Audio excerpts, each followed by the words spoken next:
పద్మాక్షి, వసుధ ఇద్దరూ కలిసి సహస్రను ఊరి చివర ఉన్న గ్రామదేవత దగ్గర గుడికి తీసుకువెళ్తూ ఉంటారు. అక్కడ సహస్రతో గ్రామదేవతకు పూజ జరిపిస్తూ ఉంటారు. ఇక సహస్ర గ్రామదేవతకు పూజ చేసి దీపం పెడుతూ ఉంటుంది. ఇంకా మరోవైపు విహారీ ఇంట్లో దేవుడికి పూజ చేస్తూ ఉంటాడు.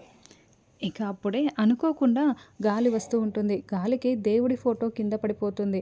ఇక దేవుడి ఫోటో కింద పడడంతో యమున టెన్షన్ పడుతూ, ఇదేంటి నాన్న, పెళ్ళికి ముందు దేవుడి ఫోటో ఇలా కింద పడిపోయింది, ఇదేదో అపశకునంలా ఉంది అని విహారీకి చెప్తూ టెన్షన్ పడుతూ ఉంటుంది.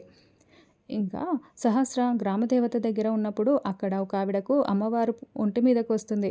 ఈ గడియల్లో నీకు పెళ్ళి జరగదు అని చెప్తూ ఉంటుంది. ఆ మాట విని సహస్ర ఒక్కసారిగా షాక్ అవుతుంది.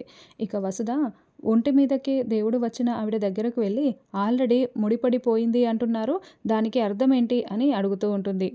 ఈ అమ్మాయి ఎవరితో అయితే బంధాన్ని కలుపుకోవాలనుకుంటుందో అతనికి మరొక అమ్మాయితో ముడిపడిపోయింది అని దేవుడు ఒంటి మీదకు వచ్చిన ఆవిడ చెప్తూ ఉంటుంది. ఆ మాట విని పద్మాక్షి ఇంకా సహస్ర షాకింగ్గా అలానే చూస్తూ ఉంటారు. విహారీ కనక మహాలక్ష్మిల పెళ్లి జరిగిందంతా చూపిస్తూ ఉంటారు.